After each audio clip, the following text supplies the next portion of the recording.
सुप्रभात। आइए अब मैं शुरू करने वाली हूँ बृहस्पतिवार की व्रत कथा। प्राचीन समय की बात है। भारत में एक राजा राज्य करता था। वह बड़ा ही प्रतापी धनदानी था। वह नित्य प्रति मंदिर में दर्शन करने जाता था। वह ब्राह्मण और गुरु की सेवा किया करता था।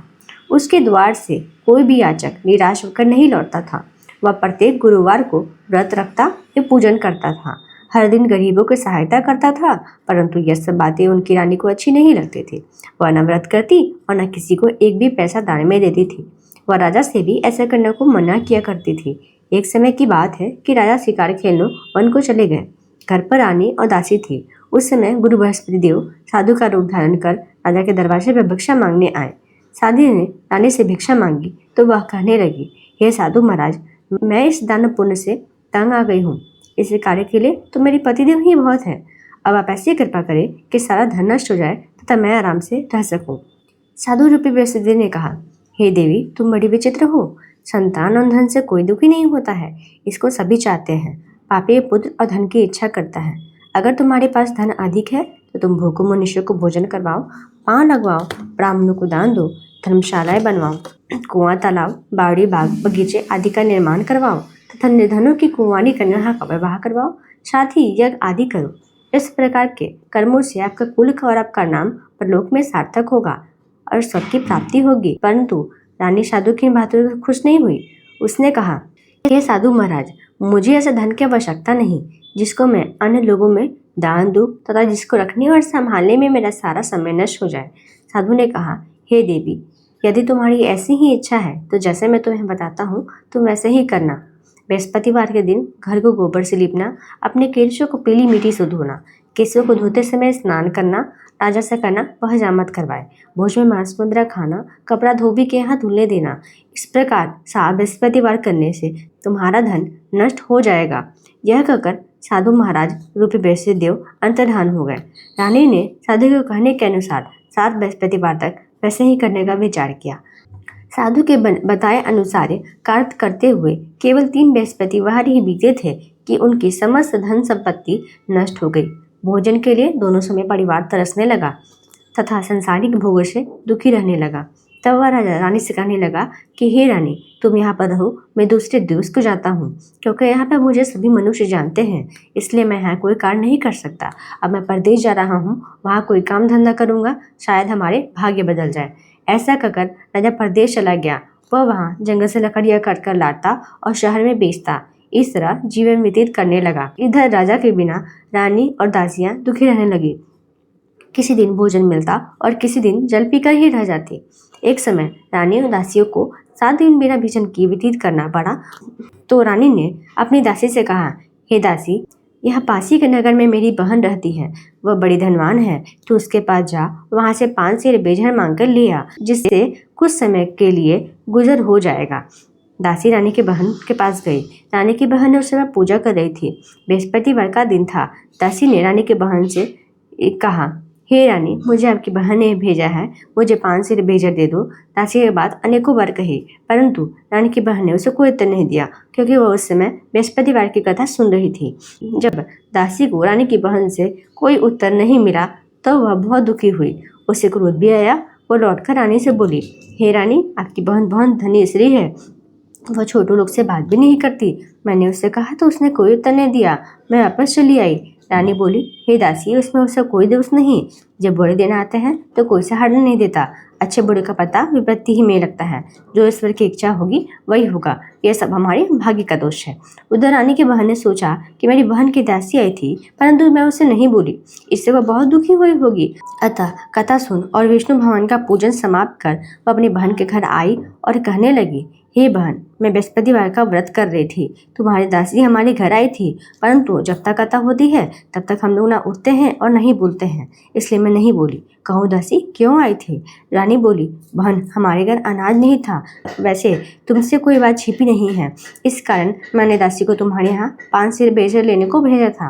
रानी की बहन बोली, बहन देखो, बृहस्पति भगवान सबकी मनोकामनाओं को पूर्ण करते हैं। देखो, शायद तुम्हारे घर में अनाज रखा हो। ये सुन दासी घर के अंदर गई तो वहाँ उसे घड़ा बेजहर का भाड़ा मिला। उसे बड़ी हैरानी हुई, क्योंकि उसने एक एक बर्तन देख लिया था। उसने बाहर आकर रानी को बताया दासी अपनी रानी से कहने लगी, हे रानी देखो, वैसे जब हमको अन्न नहीं मिलता तो हम रोज व्रत किया करते हैं। अगर इनसे व्रत की विधि और कथा पूछ ली जाए तो हम भी किया करेंगे। दासी के कहने पर रानी ने अपनी बहन से बृहस्पतिवार के व्रत के बारे में पूछा।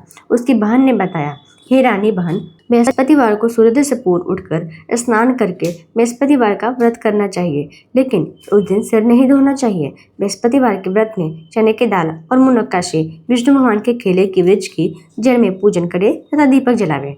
उस दिन एक ही समय भोजन करे। भोजन पीले खाद्य पदार्थ का करे तथा कथा सुने। इस प्रकार करने से गुरु भगवान प्रसन्न होते हैं, अनेक पुत्र धन देते हैं, मनोकामना पूर्ण करते हैं। व्रत और पूजन की विधि बतलाकर रानी की बहन अपने घर को लौट गई। रानी और दासी दोनों ने निश्चय किया कि बृहस्पति देव भगवान का पूजन जरूर करेंगे। 7 दिन बाद जब बृहस्पतिवार का दिन आया तो उन्होंने व्रत रखा। गुड़शाल में जाकर चना और गुड़ बीन ले आई तथा उसकी दाल से केले के जड़ तथा विष्णु भगवान का पूजन किया। अब भोजन पीला कहाँ से आए? दोनों बड़ी दुख हुई, परंतु उन्होंने व्रत किया था, इस कारण बृहस्पति देव भगवान प्रसन्न थे। एक साधारण व्यक्ति के रूप में वे 2 थालों में सुंदर पीला भोजन लेकर आए और दासी को देकर बोले, हे दासी, ये भोजन तुम्हारे और रानी के लिए है, तुम दोनों करना। दासी भोजन पाकर बड़ी प्रसन्न हुई और रानी से बोली, रानी जी भोजन कर लो। रानी को भोजन के आने के बारे में कुछ पता नहीं था, इसलिए वह दासी से बोली, जा तू ही भोजन कर, क्योंकि तू हमारे व्यर्थ में हंसी उड़ाती है। दासी बोली, एक व्यक्ति भोजन दे गया है। रानी कहने लगी, वह भोजन तेरे लिए दे गया होगा, तू ही भोजन कर। दासी ने कहा, वह व्यक्ति हम दोनों के लिए 2 थालों में भोजन दे गया है, इसलिए मैं और आप दोनों ही साथ साथ भोजन करेंगे। दोनों ने गुरु भगवान को नमस्कार कर भोजन प्रारंभ किया। उसके बाद से वह प्रत्येक बृहस्पतिवार को गुरु भगवान का व्रत और पूजन करने लगी। बृहस्पति भगवान की कृपा से उनके पास धन हो गया, परंतु रानी फिर पहले की तरह आलस्य करने लगी। तब दासी बोली, देखो रानी, तुम पहले भी इस प्रकार आलस्य करती थी, तुम्हें धन को रखने में कष्ट होता था, इस कारण सभी धन नष्ट हो गया। अब गुरु भगवान की कृपा से हमें धन मिला है तो तुम्हें आलस्य होता है। बड़ी मुसीबत के बाद हमने यह धन पाया है, इसीलिए हमें दान पुण्य करना चाहिए। तुम भूखे मनुष्य को भोजन करवाओ, पान लगवाओ, ब्राह्मणों को दान दो, कुआं, तालाब, बावड़ी आदि का निर्माण करवाओ, मंदिर पर शाला बनवाकर दान दो, कुंवारी कन्याओं का विवाह करवाओ, धन को शुभ कार्यों में खर्च करो, जिससे तुम्हारा कुल का यश बढ़े तथा स्वर्ग की प्राप्ति हो और पितृ प्रसन्न हो। दासी की बात मानकर रानी ने इस प्रकार के कर्म करने प्रारंभ किए, जिससे उसका काफी यश फैलने लगा। एक दिन रानी और दासी आपस में विचार करने लगी कि न जाने राजा किस दशा में होंगे। उनकी कोई खोज खबर नहीं। गुरु भगवान से उन्होंने प्रार्थना की और भगवान ने रात्रि में राजा को स्वप्न में कहा, हे राजा उठ, तेरी नानी तुझको याद करती है, अपने देश को लौट जा। राजा प्रातःकाल उठकर जंगल से लकड़ियां काट कर लाने के लिए जंगल की ओर चल पड़ा। जंगल से गुजरते हुए वह सोचने लगा कि रानी की गलती से उसे कितने दुख भोगने पड़े। रात छोड़कर उसे जंगल में आकर रहना पड़ा। जंगल से लकड़ियां काटकर उसे बेचकर गुजारा करना पड़ा। उसी समय उस जंगल में बृहस्पति देव एक साधु का रूप धारण कर आए और राजा के पास आकर बोले, हे लकहारे, तुम इस सुनसान जंगल में किस चिंता में बैठे हो, मुझे बताओ। यह सुन राजा के नेत्रों में जल भर आया और साधु की वंदना कर बोले, हे प्रभु, आप सब कुछ जानने वाले हैं। इतना कहकर राजा ने साधु को अपनी संपूर्ण कहानी सुना दी। महात्मा दयालु होते हैं। वे राजा से बोले, हे राजा, तुम्हारी पत्नी ने बृहस्पति देव के प्रति अपराध किया था, जिसके कारण तुम्हारी यह दशा हुई है। अब तुम किसी प्रकार का चिंता मत करो, भगवान तुम्हें पाली से अधिक धन देंगे। देखो, तुम्हारी पत्नी ने बृहस्पतिवार का व्रत करना प्रारंभ कर दिया है। अब तुम भी बृहस्पतिवार का व्रत करके चने की दाल और गुड़ जल को लोटे में डालकर केले का पूजन करो, फिर कथा कहो या सुनो, भगवान तुम्हारे सब मनोकामनाओं को पूर्ण करेंगे। साधु को प्रसन्न देख राजा बोला, हे प्रभु, मुझे लकड़ी बेचकर इतना पैसा नहीं बचता जिससे मैं भोजन को उपरांत कुछ बचा सकूं। मैंने रात्रि में अपनी रानी को व्याकुल देखा है। मेरे पास कोई समाधान नहीं जिससे मैं समाचार जान सकूं। फिर मैं बृहस्पतिवार की क्या कहानी कहूँ, मुझे तो कुछ मालूम नहीं है। साधु ने कहा, हे राजा, तुम किसी बात का चिंता मत करो। बृहस्पतिवार के दिन तुम रोजाना की तरह लकड़ियां लेकर शहर में जाओ, तुम्हें रोज से दुगना धन प्राप्त होगा, जिससे तुम भली भांति भोजन कर लोगे तथा पूजा का सामान भी आ जाएगा। बृहस्पति देव की कथा इस प्रकार है। बृहस्पति देव की कथा। प्राचीन काल में एक बहुत ही निर्धन ब्राह्मण था। उसे कोई संतान नहीं थी। वह नित्य पूजा पाठ करता, परंतु उसकी स्त्री बहुत मलिनता के साथ रहती थी। वह न स्नान करती, न किसी देवता का पूजन करती। प्रातःकाल उठते ही सर्वप्रथम भोजन करती, बाद में कोई अन्य कार्य करती। ब्राह्मण देवता बहुत दुखी रहते थे। पति को बहुत समझाते, किंतु उसे कोई परिणाम न निकलता। भगवान की कृपा से ब्राह्मण की स्त्री को कन्या उत्पन्न हुई। वह कन्या अपने पिता के घर में बड़ी होने लगी। वह बालिका प्रातः स्नान करके भगवान विष्णु का जप करती और बचपन से ही बृहस्पतिवार का व्रत भी करने लगी। पूजा पाठ समाप्त कर वो स्कूल जाती और अपने मुट्ठी में जौ भरकर ले जाती और पाठशाला जाने के मार्ग में उसे डालती जाती। वही जो स्वर्ण के हो जाते तो लौटते समय उसको बिनकर घर ले आती। एक दिन वह बालिका सूप में उन सोने के जौ को फटक कर साफ कर रही। तभी उसकी माँ ने देखा और कहा, हे बेटी, सोने के जौ को फटकने के लिए सोने का सूप होना चाहिए। दूसरे दिन गुरुवार था। इस कन्या ने व्रत रखा और बृहस्पति देव से प्रार्थना करके कहा, हे प्रभु, यदि मैंने सच्चे मन से आपकी पूजा की है तो मुझे सोने का सूप दे दो। रोजाना की तरह वह कन्या जौ फैलाती हुई स्कूल चली गई। स्कूल से लौटते समय जब वह जौ बीन रही थी तो बृहस्पति देवता की कृपा से उसे सोने का सूप मिला। उसे वह घर ले आई और उसे जौ साफ करने लगी, परंतु उसकी माँ का वही ढंग रहा। एक दिन की बात है, वह कन्या सोने के सूप में जौ साफ कर रही थी। वह उस समय उस नगर का राजकुमार वहां से होकर निकला। इस कन्या का रूप और सोने के सूप में जौ साफ करते देख वह इस कन्या पर मोहित हो गया। राजमन आकर वह भोजन तथा जल त्याग कर उदास होकर लेट गया। राजा को जब राजकुमार द्वारा अन्न जल त्यागने का समाचार ज्ञात हुआ तो अपने मंत्री को साथ वहां अपने पुत्र के पास गए और बोले, हे बेटा, तुम्हें किस बात का कष्ट है? किसने तुम्हें अपमान किया है अथवा कोई और कारण है? मुझे बतलाओ, मैं वही करूंगा जिससे तो प्रसन्नता होगी। राजकुमार ने अपने पिता की बात सुनी और बोला, मुझे आपकी कृपा से किसी बात का दुख नहीं है। किसी ने मेरा अपमान नहीं किया, परंतु मैं उस लड़के के साथ विवाह करना चाहता हूँ जो सोने के सूप में जौ साफ कर रही थी। यह सुन राजा आश्चर्य में पड़ गया और बोला, हे बेटा, इस तरह का कन्या का पता तुम ही लगवाओ, मैं उसके साथ तुम्हारा विवाह अवश्य करवा दूंगा। राजकुमार ने राजा को उस लड़के के घर का पता बताया। मंत्रियां उस लड़के के घर गए और राजा का आदेश ब्राह्मण को सुनाया। कुछ दिन बाद ब्राह्मण की कन्या का विवाह राजकुमार के साथ संपन्न हो गया। कन्या के घर से जाते ही ब्राह्मण देवता के घर में पहले की भांति गरीबी का निवास हो गया। अब भोजन के लिए भी अन्न बड़ी मुश्किल से मिलता था। एक दिन दुखी होकर ब्राह्मण अपने पुत्र से मिलने गया। बेटी ने पिता की दुख अवस्था को देखा, अपनी माँ का समाचार पूछा। ब्राह्मण ने सभी हाल कहा। इस तरह ब्राह्मण का कुछ समय सुखपूर्वक व्यतीत हुआ, लेकिन कुछ दिन बाद फिर वही हाल हो गया। ब्राह्मण फिर अपनी कन्या के घर गया और सभी हाल कहा तो पुत्र बोली, हे पिताजी, आप माता जी को यहाँ लिवा लाए, मैंने वह विधि बता दूंगी जिससे गरीबी दूर हो जाए। ब्राह्मण देवता अपनी स्त्री को साथ लेकर अपने पुत्री के पास राजमहल पहुंचे तो पुत्री अपनी माँ को समझाने लगी, हे माँ, तुम प्रातःकाल उठकर प्रथम स्नान आदि करके भगवान विष्णु का पूजन करो तो तुम्हारी सब दरिद्रता दूर हो जाएगी। परंतु उसकी माँ ने उसकी एक बात नहीं मानी। वह प्रातःकाल उठकर अपनी पुत्री का बचा जूठन खा लेती थी। एक दिन उसकी पुत्री को बहुत गुस्सा आया। उसने एक रात एक कोठरी से सारा सामान निकाल दिया तथा उसने अपनी माँ को बंद कर दिया। प्रातः उसमें से उन्हें निकाला तथा स्नान आदि करवा के पूजा पाठ करवाया तो उसकी माँ की वृद्धि ठीक हो गई। इसके बाद से वह नियम से पूजा पाठ करती और प्रत्येक बृहस्पतिवार को व्रत भी रखने लगी। इस व्रत के प्रभाव से उसकी माँ भी बहुत धनवान हो गई और बृहस्पति देवता के प्रभाव से स्वर्ग को गई। वह ब्राह्मण भी सुखपूर्वक इस लोक का भोग कर स्वर्ग को प्राप्त हुए। इस तरह कहानी कहकर साधु देवता वहां से लोप हो गए। धीरे धीरे समय व्यतीत होने पर फिर बृहस्पतिवार का दिन आया। राजा जंगल से लकड़ियाँ काटकर किसी शहर में बेचने गया। उसे उस दिन और दिनों से अधिक धन मिला। राजा ने चना गुड़ आदि लाकर बृहस्पतिवार का व्रत किया। उस दिन से उसे सभी कलेश दूर हो गए। परंतु जब अगला बृहस्पतिवार का दिन आया तो वह बृहस्पतिवार का व्रत करना भूल गया।